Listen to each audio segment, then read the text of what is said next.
A reading from the book of Epiphany, chapter 1, verses 1971 to 1972. In the beginning was the Word, and the Word was spoken by Pope John the 23rd. Open wide the windows of the church, let the fresh air in, he proclaimed. And so in 1962, the Second Vatican Council was convened in Rome, and the task of renewing the Catholic Church began. In the Archdiocese of Louisville in 1970, two young priests, Fathers Jim Flynn and Richard Fowler, were bursting with the spirit and energy of Vatican II. Yeah, 1970, we knew we were about to be going to be made pastors somewhere, and we didn't fit anywhere. And so we both would talk about it occasionally. What could we do? And of course, it was right on the heels of Vatican II, and we had also been part of a group of liturgists around the country that had published helped the bishops really publish a document that would say, good liturgy fosters and nourishes faith, poor liturgy weakens and destroys it. And so we said, we go into some place that's already structured, and it's going to be hard. So we just dreamed, well, could we do something else? Could we start something else that would that would reflect good liturgy? But at the same time, we knew that the other pillar of the whole church's effort was social justice.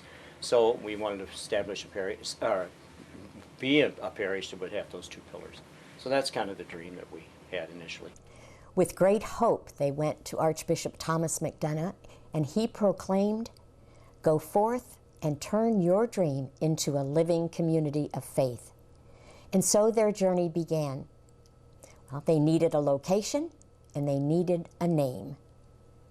I'll never forget on January 5th, 1971, he said, it was a very cold day, and he said, why don't the two of you go out and look at a piece of property out in another part of town, I won't identify that, in another part of town, and see if that's someplace you think you could put this into flesh in some way. So we went to this place, and it was very cold, but it was the day before the Feast of Epiphany, and January 5th. And we were standing there, but at this place, we knew this place was not what we really were thinking about, what would fit what we were thinking about. So, and Dick said to me, he said, do you realize what today is? And I said, yeah. He said, it's the day before. He said, well, it's the day before Epiphany. He said, that's what we ought to name the parish. They continued their search for a special place, for a special new community that had a new name, Epiphany. Father John Vance told Dick, he said, you people need to go out and look at that property out where the Archbishop used to live, Archbishop Flourish used to live, a place called Burwood. So out in Anchorage area, Middletown area. So we came out here to look around, looked at the place, looked at the area, and knew that it was the town was going to expand out in this way. So with that bit of encouragement from Father Vance, and we went back to the Archbishop and said, could we use this place? So subsequently, then sometime later, maybe a few days later or so, we came out here and went through the whole house and went through the property. The house on the property was called Burwood, and it could serve both as a home for the priests and an office for the community. It could even become the worship space, depending on how many people were interested in this new Vatican II church. But Burwood needed a great deal of work, so temporarily the new co-pastors lived and worked at St. Thomas St. Vincent Orphanage, which was located adjacent to the property. Even before the first liturgy, they gathered with friends, old and new, to flesh out their vision. The co-pastors also realized they needed an advisory council to assist in the organization of this new community. Carl Lerman was asked to be its first president. And I have no idea why. You were the lucky one. I was the lucky one, and Father said, would you be? And I said, yes. It was clear to see that the members of this new community would be intimately involved in its direction and leadership. That was a consequence of the thinking of Vatican II, that the church can no longer be hierarchically oriented like a top-down, but it has to be, it's the whole people of God that are the church. The gymnasium at the orphanage would be transformed each weekend into the worship space. Well, they had the location, they had the name, now they needed the people. On June 20th, 1971, the doors of the gym opened wide, and the new co-pastors were ready and waiting to greet the people. We felt like, from the liturgy begins as people leave home, I guess, basically you would say, and certainly when they come in, and especially with the gym, it being such a strange environment for church kind of thing, that we felt like, that we needed to warm that up and feel welcome to people. In addition, we didn't know people, and we wanted to find out who these people are that are going to come to this strange thing, this strange place, if they would come at all. And come they did with great anticipation and excitement. It was a reverent, meaningful, joyous liturgical celebration that filled hearts longing for something new and fresh. Just as the Vatican II documents directed, the people were full, active participants. Everyone sang together that morning, led by Joe Wise, a well-known local singer and composer of new liturgical music. And everyone prayed a new creed together. And everyone stood together with the presiders to bless the bread and wine. All were welcome. And after Mass, everyone was invited to stay, but Carmen and Bill Ward's family missed the beginning of a new tradition. The liturgy was over with. I grabbed both my kids like we normally do in the Catholic Church, made a mad dash out to the door, got in the car to beat the crowd before we got lost the religion that we gained inside in the parking lot. Got out there, and lo and behold, we were the only ones there. And we found out that the reason the people didn't leave right away was they had social hour like Protestants, for heaven's sakes, after liturgy, in which they served Kool-Aid for the kids and coffee for the grown-ups. So that's the way we got hooked and have been here ever since. The spirit was on fire. It was a very memorable day. And it was on that very first Sunday that the pillars of this new Vatican II community were in place. Liturgical excellence and social justice outreach had begun. And from the very beginning, too, and Dick promoted this initially, he said, from the very first Sunday, we should make sure that we give 10% to some cause outside the church. And that was from the very first Sunday we started. Mm-hmm. I think our collection was $210 or something like that. But we gave 10% to whatever it was. No one really quite knew what to expect on the following Sundays when they arrived for liturgy. It was indeed an adventure, just as Jerry Denny had described it to Jean. The community was a bit surprised when they were introduced to a new way to pray in church, and it did raise a few eyebrows. One day I came in and people were dancing and praying, and I thought, oh, something else to give. So I just thought that was wonderful. That was Sally Rothenberger, a dancer who directed her own dancing school. She joined the group at Epiphany and would later coordinate this ministry that was so meaningful to her.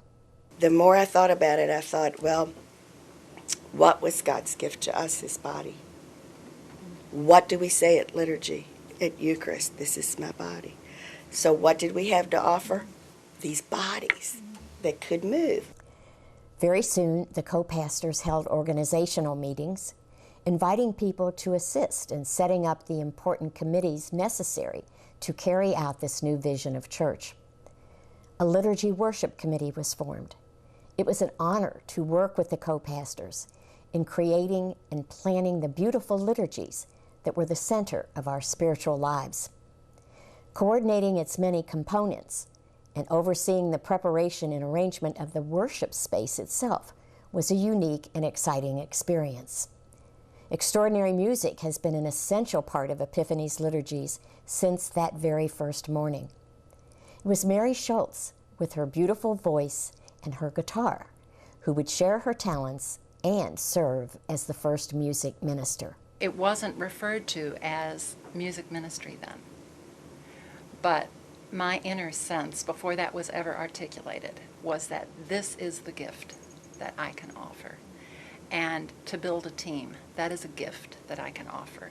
And to build roots, that is a gift that I can offer. To help model some type of structure that can be a foundation to lay. And of course, a lot of that was instructed, guided, taught to me, and my eyes opened through Dick Fowler and Jim Flynn. The liturgy committee also included art and environment. Beautiful hanging banners began to appear behind the altar. They were lovingly created and stitched by a talented group of women known as the Banner Bunnies. Often Dick Fowler, a gifted artist himself, would offer sketches that they then brought to life. There was a new banner for each important feast and every liturgical season. One of their favorites was the Easter butterfly, but it was the exquisite Advent banner, part of the Christmas Epiphany series, that raised a few eyebrows. George Ann Lamb was one of the original Banner Bunnies. I don't know if everyone remembers or I know we still have it, the pregnant Madonna. We probably were the first ones who ever had a pregnant Madonna. Oh, she's so Oh, beautiful. my Very God. controversial. Oh, she's Very. You just don't know how hard we had to work on where everything was. You know, where her hands were. And so, you know, and did she look surprised? Who did the third one? There is a third part of this triumvirate, trilogy, whatever you want to call it, that Father did design, make the designs for it. Father Fowler did do those drawings.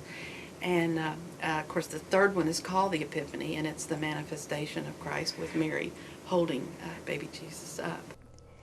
The founders saw a social responsibility committee as a requirement in a Vatican II church.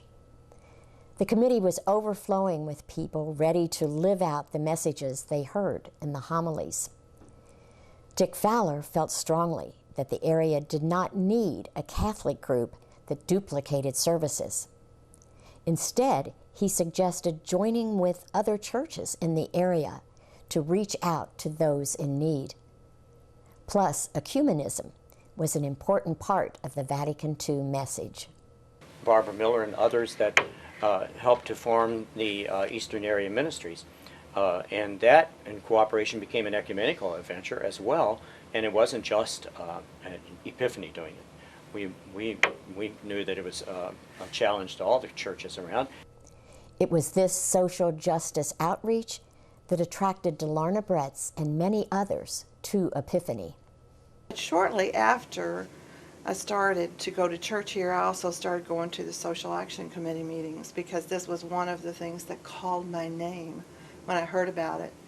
And I was just so thrilled to be part of a group who always looked at what is good for the others of the world, not just for those of us who live in the affluent East End, not just for those of us who are white and empowered already, but what about everyone else? And so this group of people was so tuned into the needs of other people that I felt it was a perfect fit for me, because that's pretty much my natural bent. Delarna's leadership with this committee led her to the parish council, where she eventually was elected its first woman president. Religious education for all ages was another essential element in the structure of this Vatican II parish. Celebrations of the seasons were the first programs offered. But from day one, the main thrust was adult education. We felt like the adults who were going to be the backbone of the parish needed to be abreast of what Vatican II really stood for. The co-pastors held sessions to study Vatican II, the scriptures, and to discuss current moral issues. Peter Houck, who would later become Epiphany's first permanent deacon, used his adult education background to assist in this work. Well, early on, I was serving as the consultant for adult religious education for the Archdiocesan Office of Religious Ed. Father Eimer was, of course, the director at that time, and I was aware that this parish with Father Flynn and Father Fowler were about to get underway, and I was going to be trying to be part of that. Of course, when it came to children's religious education, the big question asked by parents was, would there be a school kind of thing? Yeah. Well, certainly we felt like from the very beginning that, yes, religious education is a critical piece of and that would go across the board in terms of children, youth, and adults. So we didn't want to locate it only with one age group, but rather that it would be religious education across the board. Jean Denny, one of the early catechists who would later serve as Director of Religious Education, was strong in her belief that Epiphany provided exceptional religious education for adults and children. I get concerned when I hear somebody talk about a parish that has a school and the Catholic education that goes on there, and then they kind of seem to intimate that if you don't have a school, you're not having Catholic education. And any chance I get, I kind of gently invite them to think, there's Catholic education here too. You know, there's just no school. Parents were lovingly reminded that they are the first teachers of their children. It was, as you say, empowering to people to know that, you know, that I have it within me to communicate something to my child about my religion. And it isn't something you learn out of a book, but as we always said, it's something that's caught and not taught. More than, and especially we would try to impress on young parents before baptism that you are the first educator of your child, and your child will catch their religion from you long before they're taught in a book or of any kind. Parents were gratified and relieved to know that they did not have to do this alone. Classes and sacramental preparation programs for children and teens were overseen by volunteer coordinators. Scores of faithful catechists planned together and taught the classes.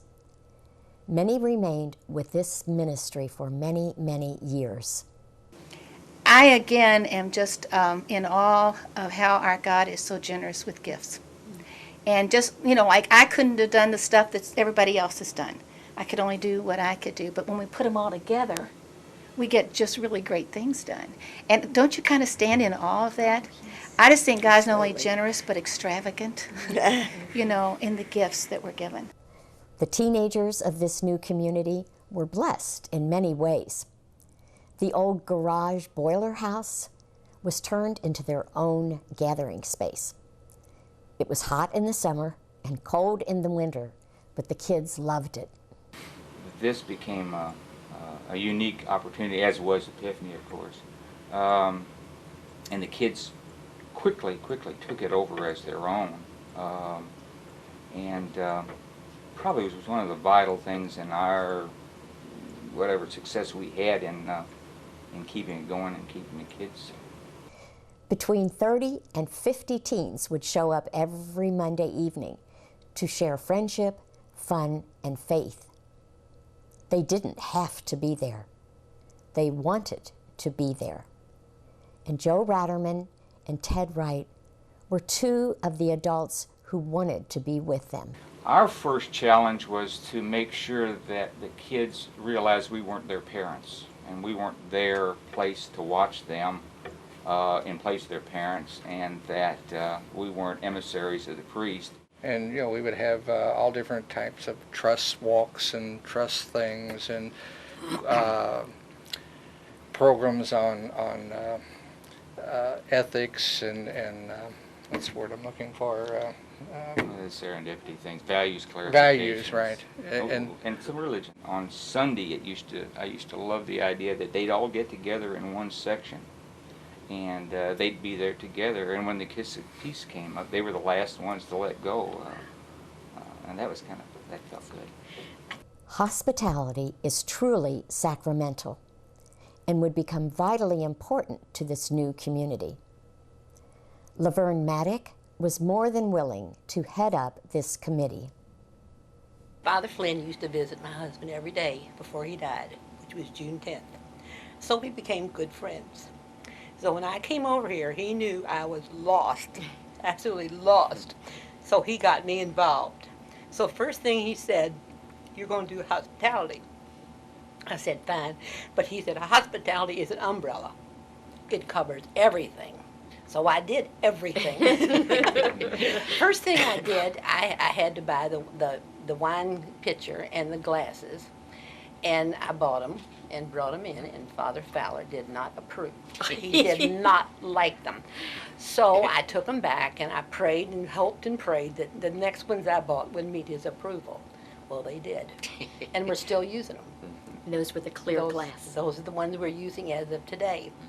An administration committee is essential in managing both the fiscal and physical aspects of a parish, especially a new growing community. We've been here since day one and got involved. I have a construction background, so I got involved with Tom Breslin, and if anybody in this parish ever made a contribution, Tom's up there in heaven looking at us. He's been dead since '94, but he did more things here accidentally than a lot of people ever did on purpose. I mean that. He was a great, great man. He was the first administrator for the administration committee. Back then, we did all the work. Like there was no parking lights, so we administration committee got Vern Wynn from Margaret Mary, and we did the physical work, and he did the others. That was Al Tomasetti, who worked side by side with Tom, counting the weekly collection, installing parking lot lights by hand, repairing the old buildings, and attending to anything else that needed to be done. But Jim Flint had a special task in mind for Al. My next project I got into with Father Flint said, let's make our own wine, because we were making the bread. So he asked a lot of people, and he had a lot of people who were making it in jugs and with balloons and stuff. I said, Father, I don't know how to do that. I only know how to make 50-gallon barrels. So I said, I'll take the project. There were many, many Epiphany pioneers who, from the very beginning, were willing to help in any way they could. The Podchadleys, the Martins, the Esterleys, the Wards, the Osborns, just to name a few, who donated their time and talent. And what impressed them the most about those beginning days was how willing everyone was to participate in making Epiphany a very special community. I just remember one thing that Father Flynn said to me one time, said something about doing something, like I'm not sure I can do it the way it should be done, and he said, Bill, we don't all have the same talents, but we can certainly use the talents we have.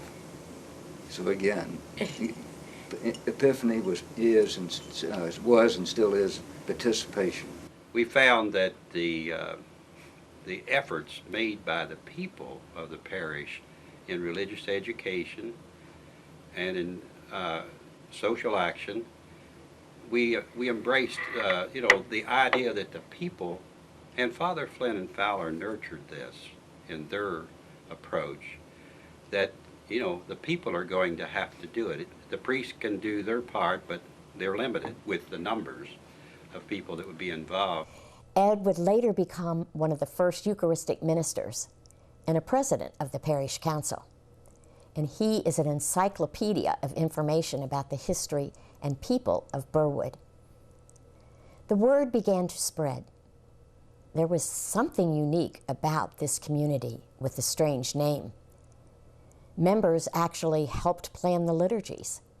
They baked the unleavened bread. They made their own wine. There were adult altar servers and dancers. Everyone sang like one huge choir. They had lifelong formation programs. They opened a daycare center in the West End and gave 10% of each Sunday's collection to a charitable cause. Plus, many divorced Catholics who were alienated from the church found a home here. On Sunday, when I would look out and see many of those people who had suffered so much from injustice within the church, because of what they understood about divorce and not being able to receive communion and remarriage and all that type of thing, that I looked out and I could see those people singing from the depths of their heart. And I knew that they were hungry for receptivity and for belonging to the church. They didn't want to leave the church. They didn't feel alienated from the, they did feel alienated from the church, but didn't want to feel alienated from the church. But were really just part of the parish. And you could almost see that they were relieved to feel welcome back into the church. And that was just a wonderful experience for me. The Parish Advisory Committee continued to work diligently, assisting the co-pastors and the committees, and preparing procedures for the future. And we were charged then eventually with setting up the procedure so that they would have formal nominations and formal elections into the parish council then, which came about 2 or 3 years later. After many months, the co-pastors would leave the orphanage. They were deeply grateful to the Sisters of Charity of Nazareth for their kindness and hospitality. But Burwood was now ready for them. Housekeepers and secretaries kept the house and community running smoothly. The liturgies continued to be held in the gym. Of course, the question of building a worship center was on everyone's mind from the very beginning. Some felt we were a pilgrim people who did not need a permanent structure. But after much discernment, the decision was made to build. The model that was displayed was a reminder of our summer liturgies outside. One of the happy events was that we had to go outside because the orphanage had to use the gym one Sunday shortly after we got here for a picnic dinner. And so we had to set up another location to have the Mass, and so we used an outside place, kind of a pavilion type of thing, and set up out there, and it was a great inspiration.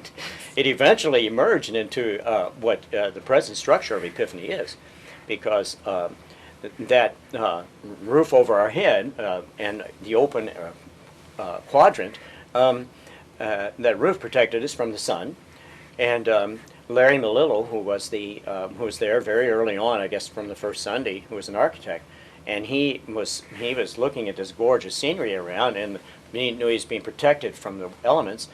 Why can't we just glass this in? And that was his inspiration.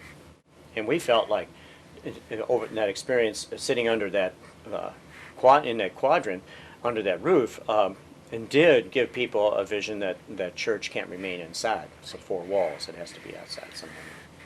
That was kind of the inspiration of this present building. The days, the weeks, the months flew by.